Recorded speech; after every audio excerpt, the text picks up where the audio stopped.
지난주에 보셨던 우리 로마서 5장 5절부터 8절 말씀까지 우리 함께 읽습니다. 소망이 우리를 부끄럽게 하지 않으면 우리에게 주신 성령으로 말미암아 하나님의 사랑이 우리 마음에 부음받으니 우리가 아직 연약할 때에 계약대로 그리스도께서 경건하지 않은 자를 위하여 죽으셨도다. 의인을 위하여 죽는 자가 쉽지 않고 선의를 위하여 용감히 죽는 자가 혹 있거니와 우리가 아직 죄인이었을 때에 그리스도께서 우리를 위하여 죽으심으로 하나님께서 우리에게 대한 자기의 사랑을 확증하셨느니라. 아멘.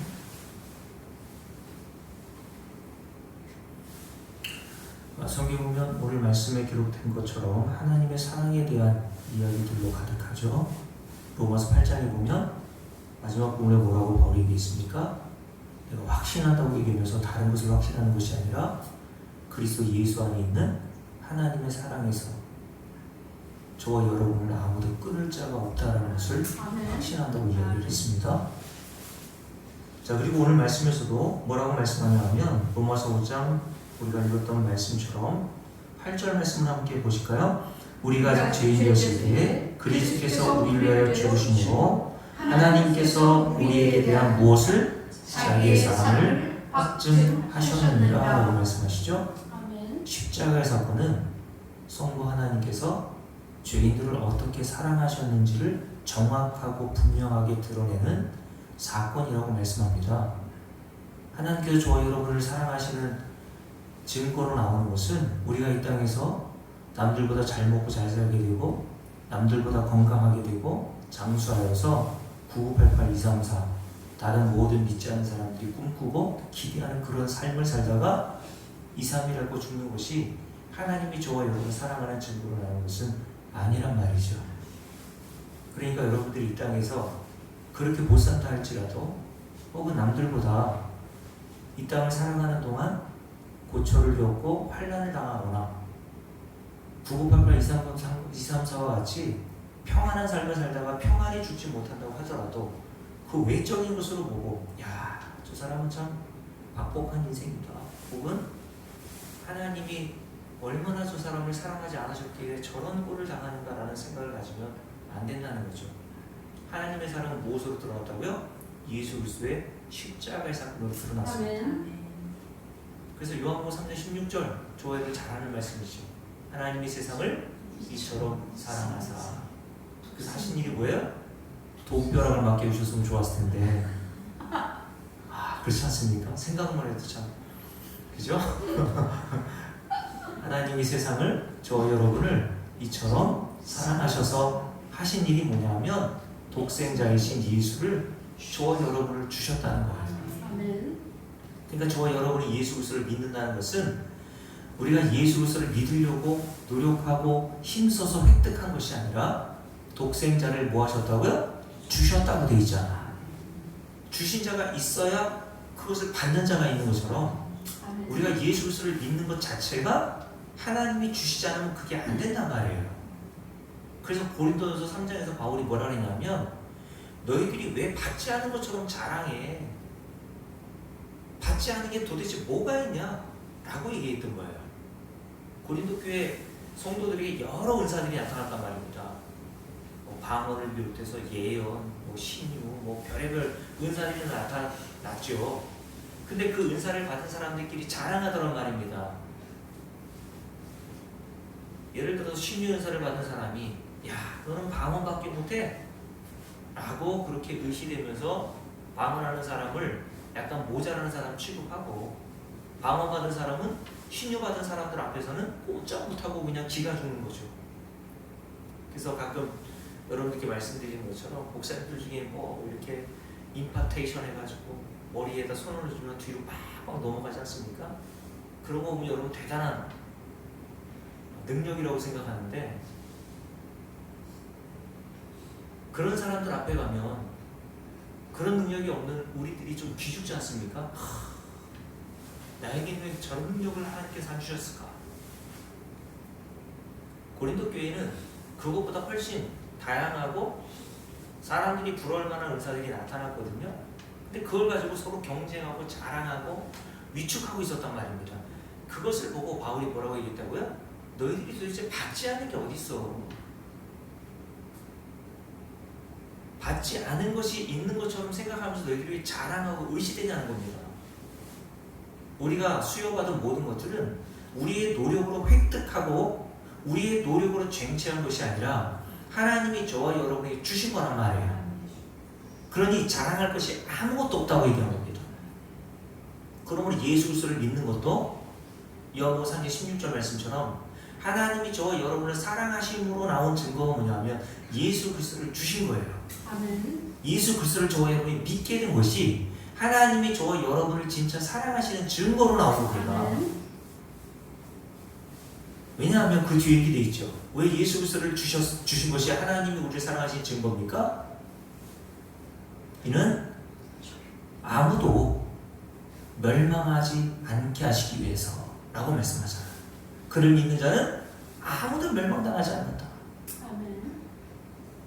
그러니 여러분들이 하나님의 사랑과 하나님의 자비와 긍휼이 뭔 줄을 깨달으려면 요한복음 3장 16절에서 기록되어 있는 멸망이라는 단어가 뭘 의미하는지를 알아야 돼요. 영원한 사망, 죄에 있어서 사망이라고 했는데 그 사망이라는 단어가 얼마나 성경에서 말하는 단어 중에 참담하고 우리가 가야 될 운명인가를 여러분들이 알지 못하고는 그 운명과 멸망과 영원한 지옥 형벌로부터 우리를 건져내시기 위해서 자기 아들까지 내어주신 하나님의 사랑과 자비와 긍휼을 알 턱이 없어요. 그래서 복음을 들어도 싱숭맹숭한 겁니다. 복음을 들었는데 예수 그리스도를 믿는다고 하는데도 흥분하지 않고 그것에 있어서 감격조차 한 번도 해본 적이 없다면 예수 믿는 게 아니란 말이에요.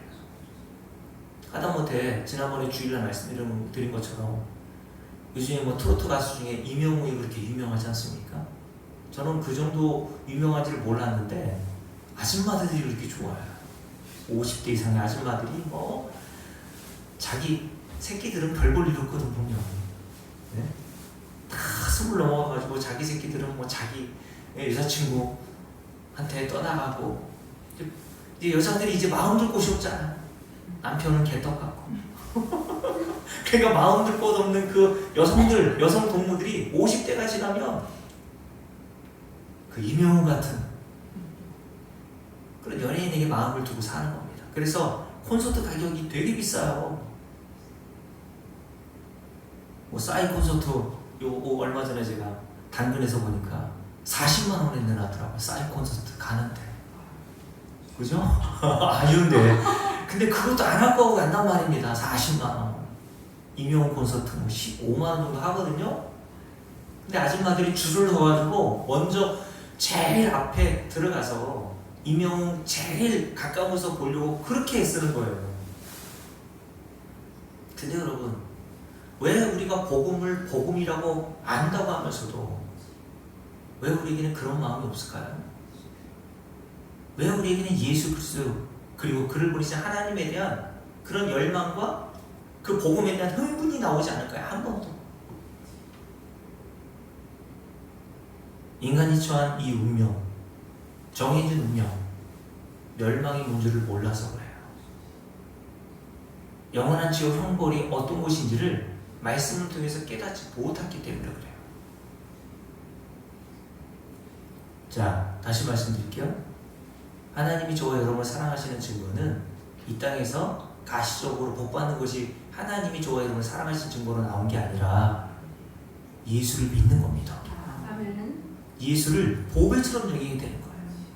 가면 갈수록 예수 그리스도를 통해서 하나님께서 우리에게 베푸신 그 놀라우신 자비와 긍휼이 얼마나 큰지를 깨달아가는 거예요. 그래서 우리가 지난번에 한번 살펴봤던 로마서 11장 바울이 뭐라 그랬습니까? 1장부터 11장 쫙 복음에 대한 이야기를 하고 난 다음에 깊도다 하나님의 지혜와 지식의 풍성함이요. 아멘. 깜짝 놀라 자빠진 거죠, 바울이. 복음은 이 정도로 깊고 이 정도로 심오하단 말입니다. 근데 인간이 그 복음을 제대로 알아먹지 못하는 거예요.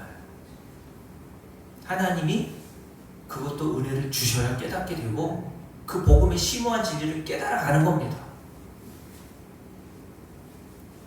자, 이렇게 하나님의 사랑, 하나님의 자비와 긍휼이 성경에 계속 우리에게 증거되고 있는데 이런 하나님의 사랑과 인간의 사랑에는 어떤 차이가 있을까요? 이 세상에도 사랑이라는 게 있지 않습니까? 부모와 자식 간의 사랑, 남녀 간의 사랑, 형제 간의 사랑, 친구와의 관계에서 사랑, 요즘에는 애견에 대한 사랑. 제가 제안한테 얘기했는데 어제 제가 세종에 갈 일이 있어서 세종에 갔다가 점심을 먹고 아는 목사님들과 함께 차를 마시고 이제 카페에 들어갔었거든요. 어제 좀 바람 불고 좀 오후에는 좀 춥잖아요.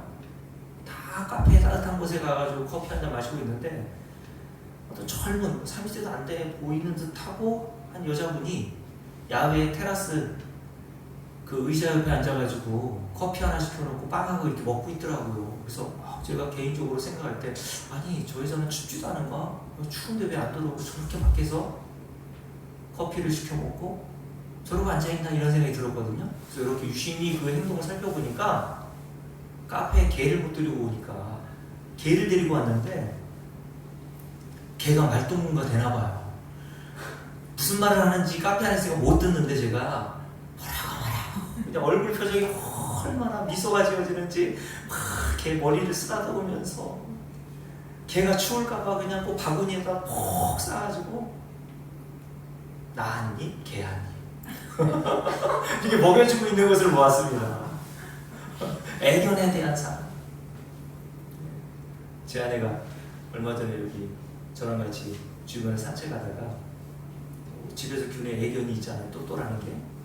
또또라는 개, 애견을 키우는 사람들은 또 그게 또 관심이 많아요. 그래서 제 아내가 요 주변에 개를 키우는 사람들하고 좀 이렇게 몇몇을 알게 됐나 봐요. 그랬더니 저는 모르는데 어떤 아줌마가 인사하더라고요. 그랬더니 제 아내가 먼저 인사하니까 그 아줌마가 몰라보는 거예요. 그래서 모자를 벗더니 그 아줌마에게 제 아내가 또또 엄마예요. 그러더라고요. 지가 왜 또또 엄마야? 그러면서 그 아줌마는 뭐라고 그러냐면 그때 개가 없었거든요. 애기는요? 그러더라고요. 애기는요? 그래서 뭐 이렇게 좋아하세요? 저는 이해를 못하는데 애견, 개를 사랑하는 사람들한테는 그게 다 정상적으로 보이는 거죠. 저는 근데 그 마음 이해합니다. 왜냐하면 저도 나이가 들고 또 처음으로 우리 그 이은남 권사님 장로님이 개를 주워다 줘가지고 유기견을 저희가 위해서 키우는 거잖아요.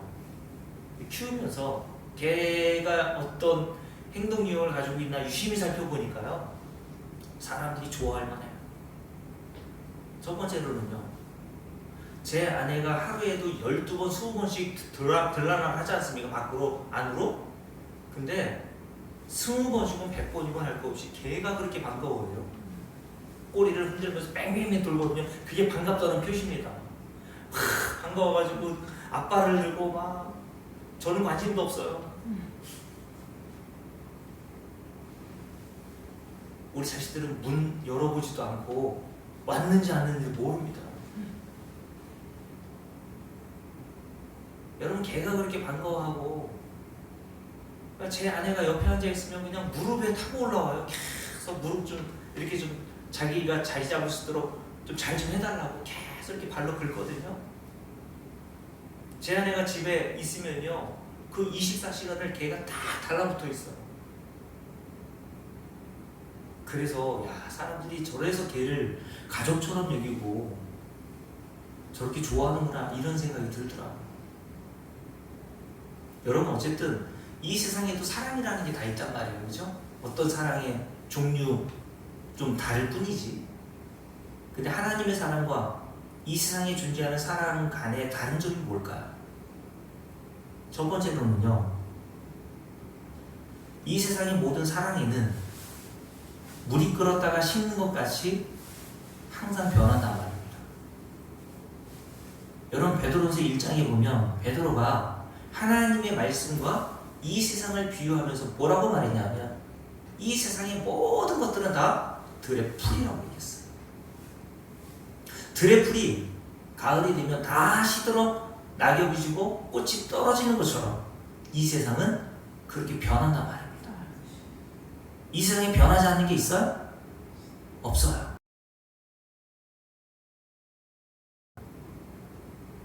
근데 베드로서 1장에서 변하지 않는 게 딱 한 가지 있다는 거예요. 영원하신 하나님의 말씀이라고 그랬어요. 아멘. 하나님 말씀 이외에는 이 세상 모든 것들은 다 변한다고 얘기했어요. 왜 하나님 말씀이 변함이 없이 영원합니까? 그 말씀하신 하나님이 영원하시기 때문에 그래요. 그러니 하나님에게서 나오는 사랑만 영원합니다. 하나님은 사랑하시는데 변함이 없단 말이에요.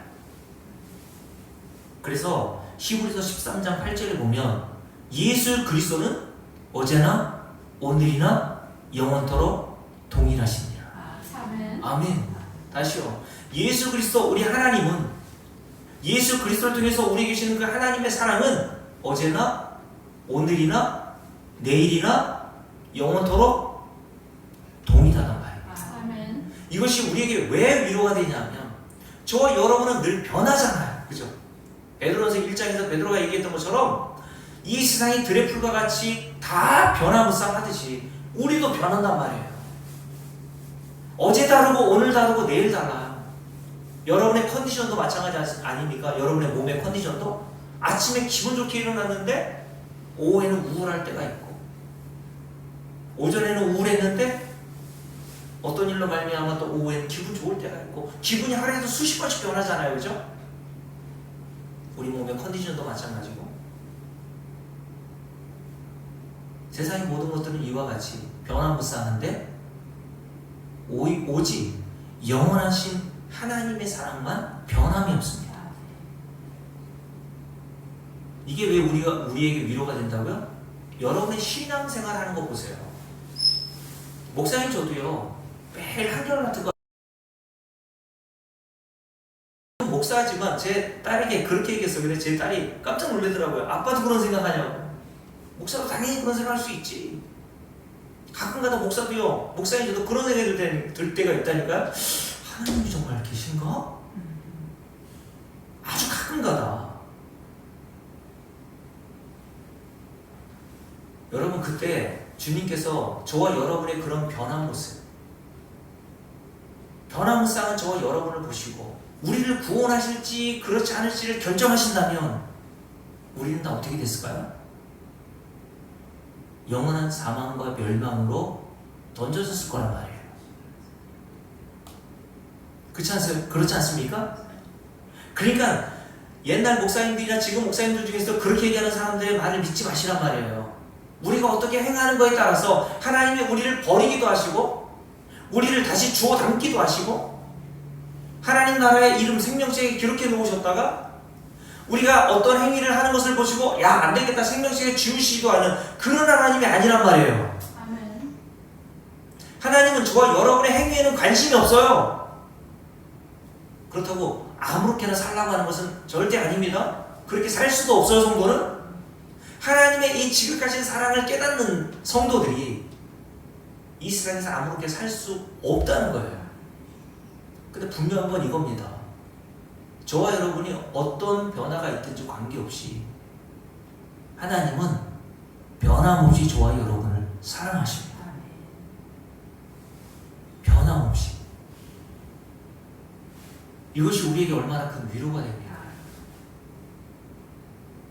그래서 찬송가 135장 후반 가사에 보면요 이렇게 되어 있죠. 세상 지나고 변할지라도 영원하신 주 예수 찬양합니다. 어저께나 오늘이나 영원 무궁히 한결같은 주 예수께 찬양합니다. 성도는 왜 예수 그리스도와 우리 하나님을 찬양해야 되는지를 안다니까요. 어저께나 오늘이나 이 세상이 다 지나고 변할지라도 하나님이 저와 여러분을 사랑하시는 데는 변함이 없어요. 저와 여러분의 조건을 보고 사랑하시기로 결정하신 게 아니기 때문에 그래요.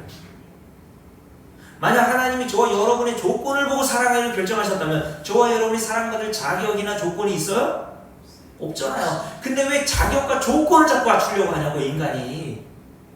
어떤 조건과 자격을 갖춰야 하나님이 사랑받을 만합니까?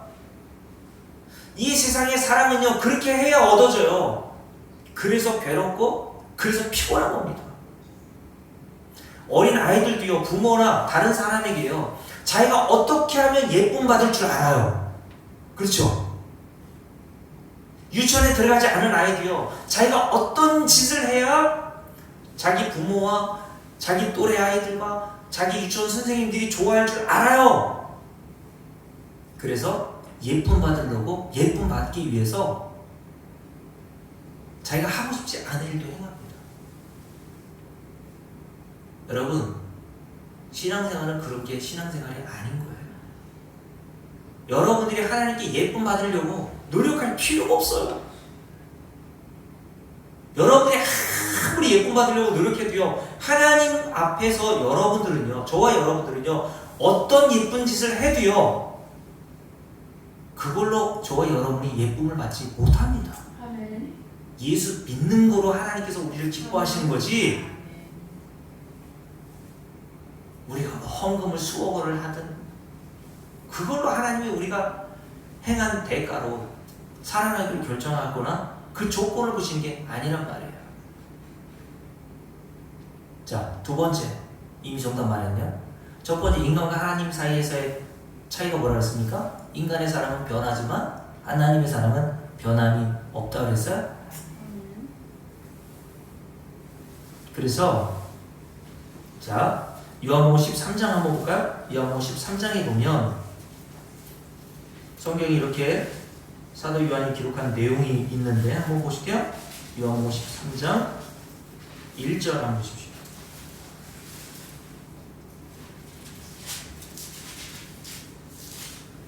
다 찾으셨으면 우리 한 목소리 함께 읽겠습니다. 6월절 전에 예수께서 자기가 세상을 떠나 아버지께로 돌아가실 때가 이른 줄 아시고 자 줄을 보세요. 세상에 있는 어떤 사람들? 자기 사람들을 사랑하시되 어떻게? 끝까지 사랑하십니다. 아멘. 아멘. 예수께서 세상에 있는 자기 사람들, 성도들을 얘기하는 거예요. 이 세상 모든 인류를 말하는 게 아닙니다. 하나님이 택하시고 구원하시기로 사랑하기로 작정하신 모든 사람들에 대하여 어떻게 사랑하신다고요? 조건을 보고 자격을 보고 이쁜 짓 해야 끝까지 사랑하십니까? 아니에요. 조건과 자격이 하나도 나오지 않았죠. 자기 사람들을 사랑하실 때 어떻게 사랑하신다고요? 끝까지 사랑하시느니라. 아멘. 아멘. 자, 이사야서 46장도 한번 보겠습니다. 이사야서 46장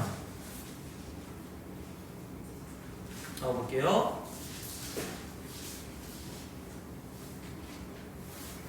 자, 이사야서 46장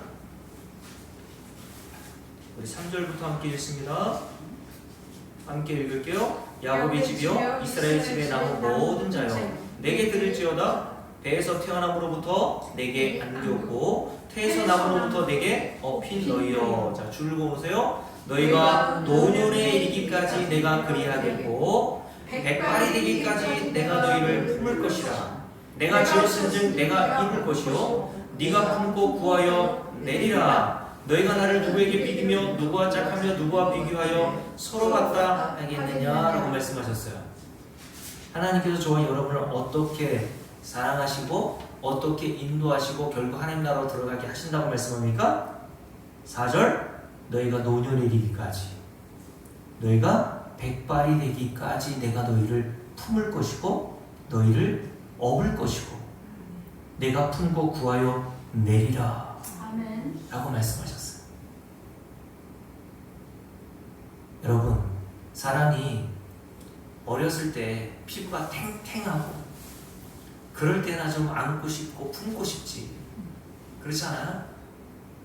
주름도 쭈글쭈글하고 전혀 뭐 이렇게 사랑받을 만한 어떤 조건이 없이 나이 들어가는 저와 여러분을 여러분의 자식인들 안고 볼에다가 볼을 비비고 그렇게 할 수 있겠습니까?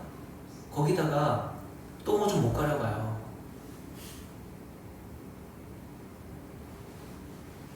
그러면 아이들도 들어오기 싫어한다니까요. 냄새 난다고. 저희 아버지가 1년 넘게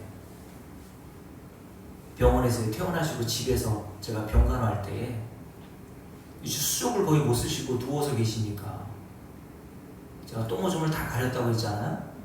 누워만 계시니까 이제 소화가 안 되니까 배변도 잘 안 돼서 일주일에 한 번씩 관장도 제가 손가락으로 다 뺐다고요.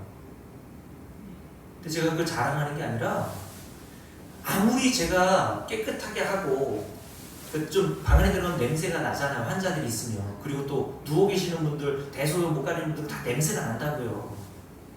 그게 몸에도 배고 이불에도 다 배요. 아무리 빨래하고만 해도. 그래서 제가 나름대로 뭐 이렇게 뭐 향기 뭐 이런 걸로 뿌려놓고 아버지를 뭐 이렇게 정기적으로 목욕도 시켜드리겠는데 그 냄새가 빠지질 않아요. 여러분, 자기 부모라도요, 자기를 낳아서 길러준 부모라도요, 그런 신세가 돼버리면요, 사람은 멀리합니다.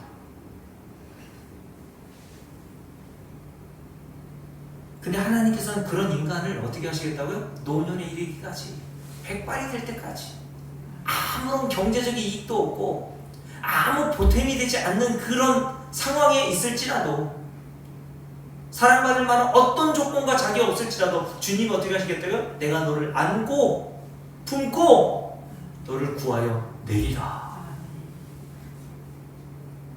하나님의 사랑에는 변함이 없고 조건이 없단 말입니다.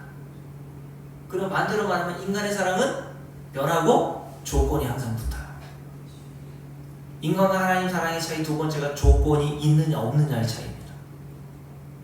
인간은 모든 사랑은 다 조건이 있습니다. 조건 없는 거 같죠? 다 계산합니다.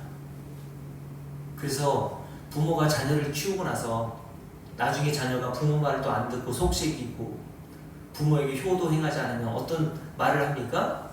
내가 너를 어떻게 키우는데 이놈아, 이런 얘기를 하는 거죠.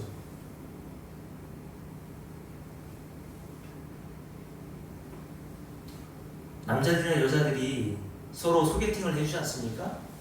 여자친구가 남자에게, 여자친구가 없는 남자에게 소개팅을 해준다고 생각해보세요. 10대, 20대, 30대, 40대 쭉 있어요. 남자들은 나이 불문해서 소개팅 해준다고 하는 그 사람에게 뭘 먼저 물어봅니까? 뭘 먼저 물어볼까요? 다 남자들은 똑같아. 40대, 50대, 60대 다 똑같습니다. 뭘까요? 이쁘냐? 딱 한 가지요. 조건. 이게 조건 아닙니까? 이쁘냐? 네, 여자들은 남자를 누가 소개시켜준다 그러면 가장 많이 묻는 게 뭐냐 하면 그 사람 무슨 일 한대? 이걸 물어요. 그 사람 어떤 사람이야? 이렇게 묻는단 말이에요.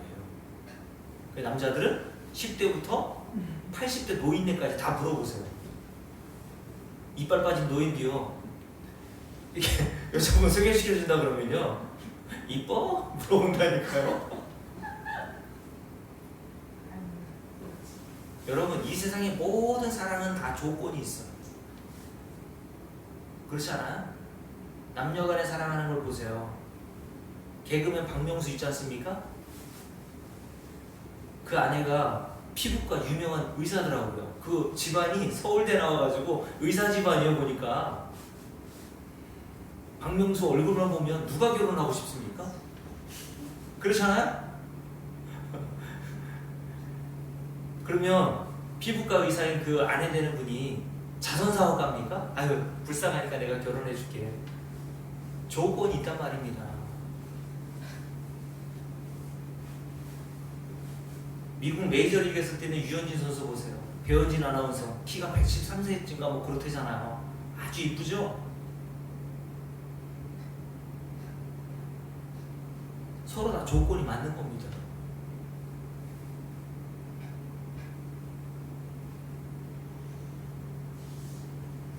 여러분, 그런데 하나님의 사랑은 조건이 없다니까요. 백발이 되어도 여러분들이 노인이 되어도 하나님은 그런 조건을 보지 않으신단 말이에요.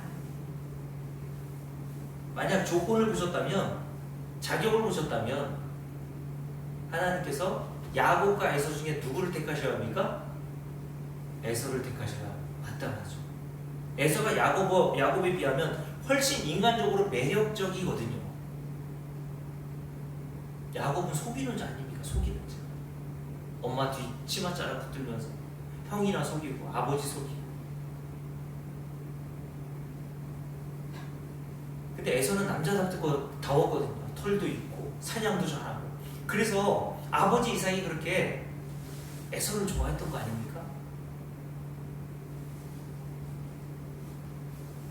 야곱이 20년 넘게 형을 속이고 나서 바다나라 삼촌의 집에서 살 동안, 그 세월 동안 에서가 자기 부모 이삭 아버지를 봉양했던 겁니다.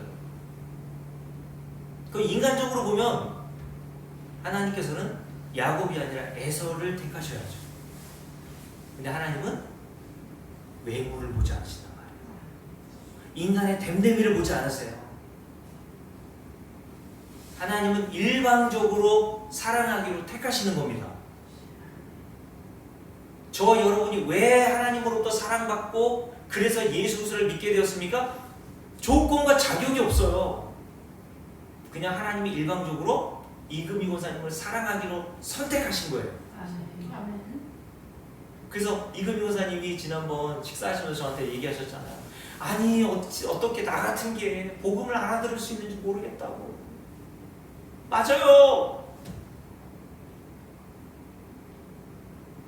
하나님은 우리의 조건을 보지 않으시고 태초 이전에 일방적으로 저와 여러분을 택하여 두시고 사랑하기로 결정해 두신 거예요. 사랑하기로 결정해 두신 모든 사람에 대하여 요한복음 13장 1절 뭐라고 말씀합니까? 사랑하시되 어떻게 사랑하신다고요? 끝까지 사랑하시느니라. 노인이 될 때까지 백발이 되어도 하나님의 사랑은 영원히 변치 않으신단 말이에요.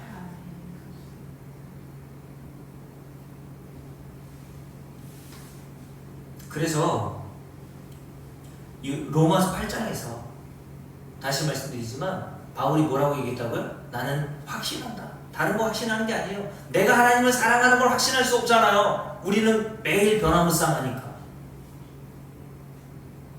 사도 바울이 뭘 확신한대요? 하나님께서 그리스도 에서 끊을 수 없다는 것을 확신한다고 그랬어요. 아무도 끊지 못한다. 천사라도 사망이라도 생명이라도 권세자들이라도 우리가 행하는 어떤 죄 때문이라도 여러분을 영원전부터 사랑하기로 결정하신 그 사랑으로부터 아무도 끌어낼 수 없습니다.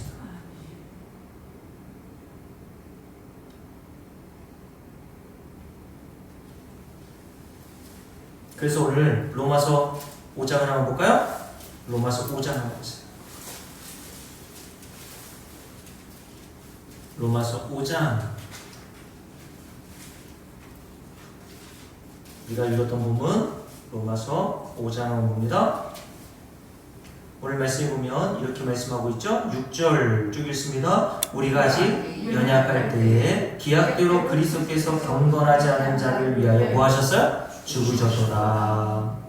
7절 의인을 위하여 죽는 자가 쉽지 않고 선인을 위하여 용감히 죽는 자가 혹 있거니와 그러나 우리가 아직 죄인 되었을 때에 그리스도께서 우리를 위하여 죽으심으로 하나님께서 우리에게 대한 자기의 사랑을 확증하셨느니라 라고 말씀하죠.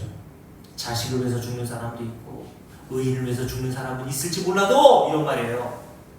죄인, 그것도 죄인 중에 괴수, 이런 자를 위해서 누가 죽어줄 수 있겠느냐? 그렇지 않아요? 청송교도소에 갇혀있는 그 수감자, 어마어마한 범죄를 저지른 그들을 위해서 누가 죽어줍니까, 여러분? 그들을 위해서 죽어줄 사람은 아무도 없어요. 근데 그런 자와 같은 저와 여러분을 위해서 하나님께서 자기 아들을 내어주셔서 십자가에 못 박혀 죽게 하심으로 저와 여러분을 구원해 내신 겁니다. 아멘.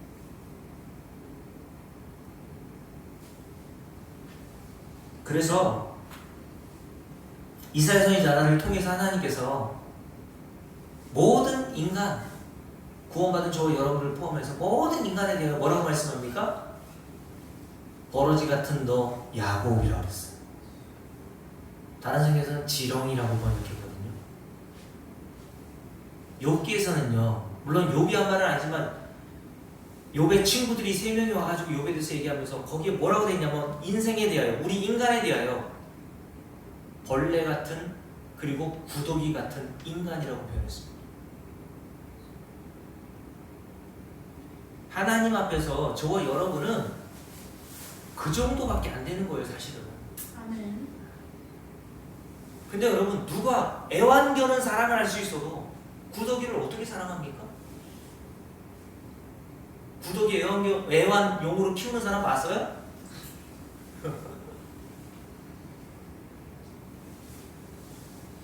근데 이사야서 말씀이나 욥기의 말씀에 모든 인간이 하나님 앞에서 타락한 인간은 구더기, 벌레, 버러지라고 표현했습니다. 다른 성경에 보면 욥기죠. 욥기에 보면 욥이 자기 자신을 가리켜 티끌과 재라고 얘기했어요.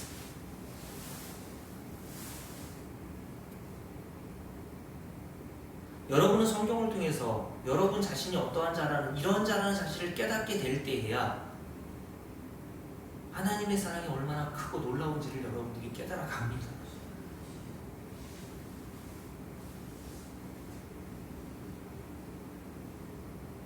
그런데 이런 죄인들, 죄인 중에 괴수요 경건하지 않은 자를 위해서 아무도 죽어줄 수 없는 이 상황에서 하나님의 사랑이 얼마나 큰지, 그런 저와 여러분을 건져내기 위해서 하신 일이 자기 아들을 저와 여러분에서 내어주셨다는 겁니다.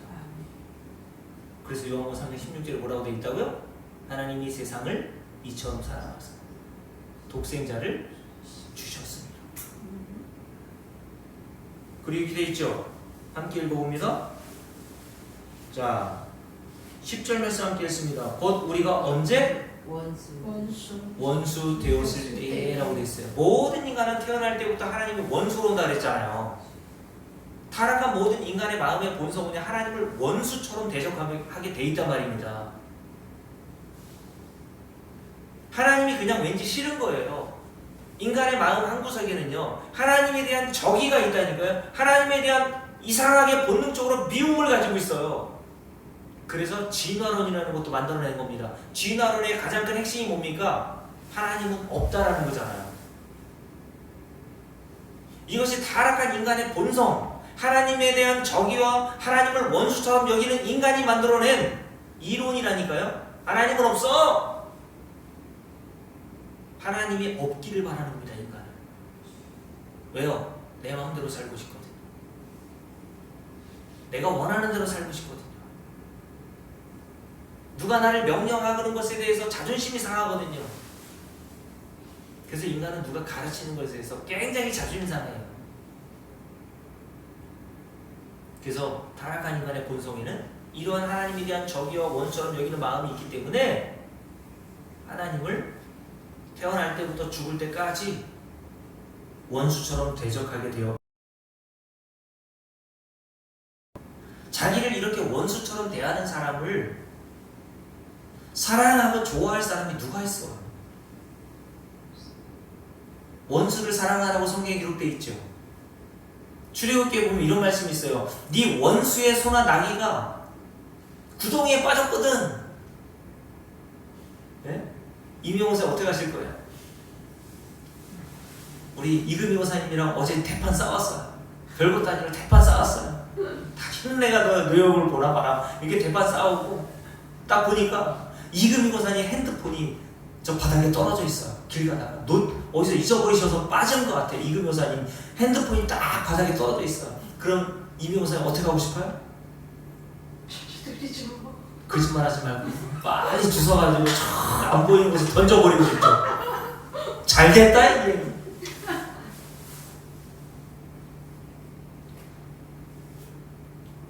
원수처럼 여기는 사람이 길을 가다가 넘어졌다고 생각해보세요. 그래 무릎이 까졌네? 김혜곤 어떤 생각이 들어요? 아이고 쌤통이네 저거. 그런 마음 듭니까 안 듭니까? 맞대잖아요.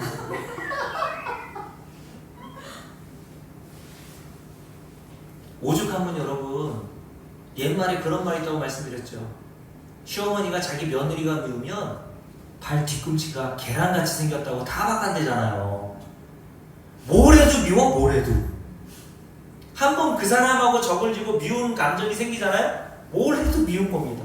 그 사람도 믿고 그 사람이 낳은 새끼들도 믿고 그 사람이 잘 되면 더 싫고. 원수를 사랑한다고요? 가능해요? 해보세요.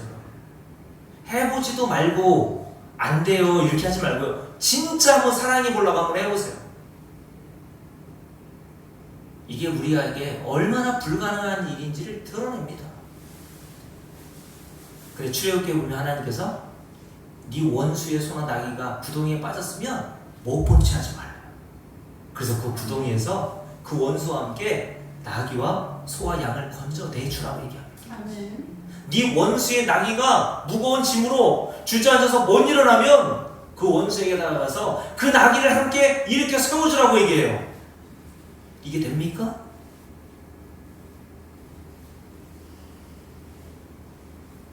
여러분 왜 하나님께서 원수를 사랑하라고 하신 줄 아세요? 인간은 불가능하기 때문에 그래요. 그러면 원수처럼 대적하던 우리를 하나님이 어떻게 대접해 주셔야 합니까? 우리가 원수 되었을 때 그랬잖아요.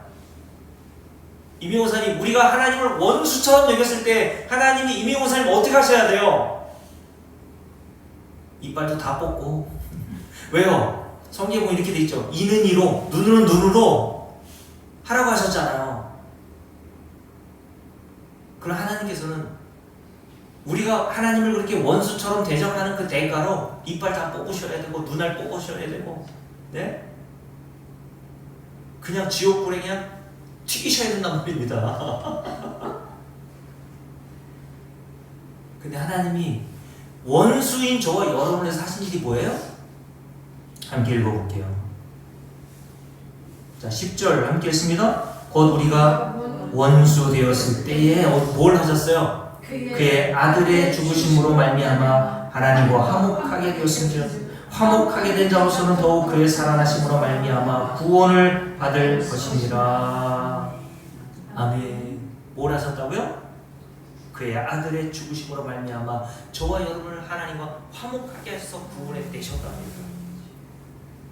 우리는 어떻게 했는데? 하나님을 원수처럼 대했는데 원수처럼 대했던 저와 여러분을 오히려 하나님이 구원해 내시더라는 거예요. 자기 아들을 죽음으로 내어주셔서 우리를 구원해 내셨다는 겁니다. 이런 세상을 세상에서 어떻게 찾을 수 있습니까, 여러분? 그러니 여러분 제가 왜 이 말씀을 드립니까? 원수 되었을 때에도 이렇게 저와 여러분을 위해서 자기 아들을 내어주시기까지 사랑하셨다면 이제 예수 믿고 나서 저와 여러분이 어떤 작은 죄를 짓는다고 해서 그 죄로 말미암아 우리를 다시 원수로 여기시겠습니까? 우리 어떤 작은 행위로 말미암아 하나님이 다시 영원한 지옥 형벌로 우리를 보내시겠냐고요. 그러므로 하나님의 나라는 먹는 것과 마시는 것이 아니라고 얘기한 거예요. 우리의 행위와 하나님의 나라에서 조금 더 영향을 미치지 못한단 말입니다. 그게 하나님의 사랑은 이미 창세 이전에 저와 여러분을 사랑하시기로 작정하실 때부터 영원히 변하지 않는 게 전제되어 있는 거예요. 그러므로 여러분 신앙생활을 하나님께 뭘 예쁨 받기 위해서 잘 보이기 위해서 하지 마세요. 여러분들이 뭘 안 해도 그냥 하나님 사랑하신다니까요. 신앙생활이라는 거는 내가 뭘 잘 보이고 예쁘게 해서 하나님께로부터 사랑을 받아내는 게 신앙생활이 아니라 내가 무슨 짓을 한다 해도 원수처럼 대적한다 하는 그런 삶을 산다 할지라도 하나님이 나를 끝까지 사랑하시는 그 은혜와 사랑과 자비와 긍휼을 깨닫고 감사해서 그 은혜에 감격해서 그런 사랑을 받으면 여러분 그런 사랑을 주는 사람에게 잘해드리고 싶지 않아요? 안 그래요 여러분? 자식이 부모에게 언제 효도한다 그랬어요? 부모가 자신에게 어떻게 사랑과 은혜를 베풀었는지를 깨닫는 순간부터 효를 행한다고 했잖아요. 하나님의 사랑이 여러분에게 어떻게 깨달아지느냐에 따라서 전에는 예쁨 받으려고 지옥 안 가려고 그렇게 했던 것들이 영원히 변하지 않고 원수같이 대하던 우리까지 사랑하시는 그 은혜를 깨닫고 그 은혜를 감격하여 자원하여 신앙생활을 하는 겁니다. 자원하여 헌금도 하고 자원하여 성도들을 섬기기도 하고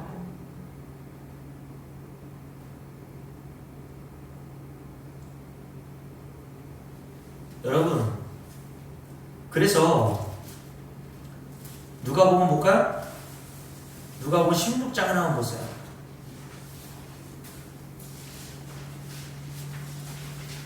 누가복음 16장 여기까지 하고 마쳐야 되겠네요. 여러분과 제가 잘 아는 부자와 거지 비유가 나오죠. 거지 나사로 그리고 부자가 한 날 한시에 죽습니다. 여러분 다 이 비유의 내용을 아니까 그냥 뚝뚝뚝뚝 넘어갈게요. 근데 죽음 이후에 끝나는 게 아니라 하나님의 심판이 있다고 그랬죠. 하나님의 심판으로 부자는 지옥 형벌로 들어가고 나사로는 하나님 나라로 들어갔단 말입니다. 그때 지옥 형벌 중에 고난을 당하고 고통을 당하는 이 부자가 아브라함에게 이렇게 요구하죠. 자,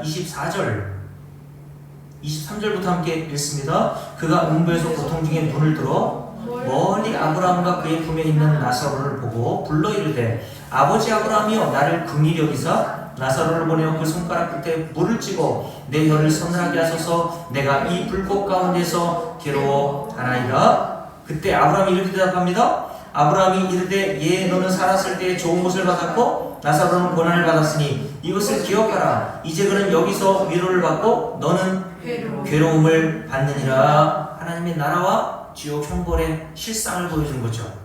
한 사람은 위로를 받고 한 사람은 괴로움을 받습니다. 근데 그 괴로움이라는 것은 잠깐이 아니라 영원한 괴로움이란 말이에요. 아멘. 그때 이렇게 말씀하죠. 아브라함이 또 26절 함께 했습니다. 그뿐 아니라 너희와 우리 사이에 큰 구렁텅이가 놓여 있어 줄을 그어놓으세요. 여기서 너희에게 건너가고자 하되 어떻게 할 수 없어요?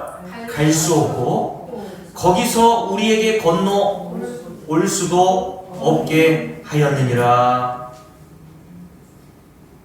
건너갈 수도 없고 건너올 수도 없어요.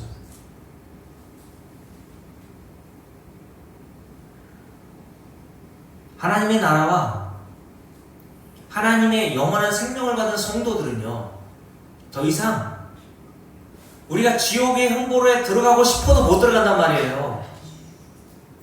거기는 건너올 수도 없고 건너갈 수도 없는 곳이에요. 왜 제가 이 말씀을 드리냐면 태초 이전에 하나님께서 저와 여러분을 구원하기로 작정하신 줄로 여러분 믿으세요? 아멘. 그럼 그 작정하신 계획대로 하나님은 반드시 실천하시고 성취하시겠죠. 아멘. 그러니 하나님의 계획대로 하나님의 언약하신 대로 모든 구원이 성취된다면 우리의 구원이라는 것은 우리의 행위와 근데 결국 이 설교의 제목처럼 예수 믿는다 해도 예수 믿는 사람이라 해도 구원을 잃어 다시 지옥불에 던져질 수 있다라고 하는 게 주제거든요. 여러분 정말 과연 그런가요? 하나님의 사랑은 우리의 하기 나름인가요? 제가 좀 전에 말씀드렸잖아요. 하나님은 우리의 조건과 관계없다 그랬어요. 노인이 되어도 백발이 되어도. 근데 제가 이 설교를 들었던 어떤 분이 댓글을 남겼는데요. 제 아내한테도 보여줬거든요. 제가 댓글을 오늘 설교 이 본문에 적어왔는데 그분이 이 목사님에 대해서 이분이 댓글 남긴 분이 평신도인지 목사인지 모르겠어요. 근데 제가 참 마음에 들어서 적어왔는데 잘 들어보세요. 이 목사가 설교한 내용에 대해서 댓글을 달았습니다. 구원이 이루어지고 얻어지고가 자기에게 달렸다고 생각하는 것 자체가 굉장한 교만입니다. 하나님 앞에서 옳다 하심을 받을 육체는 하나도 없습니다. 다만 은혜로 구원하심을 받았을 뿐입니다. 나는 영혼의 문제 앞에서 아무것도 할 수 없는 죄인입니다. 내가 무엇인가를 잘해야 구원을 얻을 수 있다면 아무도 천국에 가지 못할 것입니다. 하나님 앞에서 다 구더기인 인생일 뿐입니다. 아멘. 구원이라는 의미 자체가 나는 아무것도 할 수 없는 상황에서 건져짐을 받는 것을 뜻합니다. 구원은 행위에서 난 것이 아닌 하나님의 선물임을 온전히 인정해야 합니다. 그러면서 그 목사님의 설교에 대해서 이렇게 판단하고 평가하더라고요. 잘못된 말씀에 미혹되지 않으시기를 바랍니다. 그러면서 요한복음 10장 28절에 이렇게 이 말씀을 써놨어요. 내가 저에게 영생을 주오니 영원히 멸망치 아니할 터이요. 또 저희를 아버지 손에서 내 손에서 빼앗을 자가 없느니라. 아멘. 하나님의 손에서 누가 빼앗습니까? 우리가 뭘 한다고 영생을 이룰 수 있나요? 하나님이 성도에게 주는 영생은 아무도 빼앗을 수 없고 아무도 잃어버릴 수 있는 대상이 아니라는 거예요. 하나님이 자격과 조건이 없는 원수처럼 여겼던 저와 여러분을 하나님께서 거저 구원해 주신 겁니다. 그 사랑과 은혜를 여러분들이 깨닫고 기쁜 마음과 즐거운 마음으로 신앙생활 하는 거예요. 아멘. 그런 하나님의 놀라운 사랑을 여러분과 제가 깨달아가기를 주의 이름으로 축복합니다. 아멘. 우리 찬송가 135장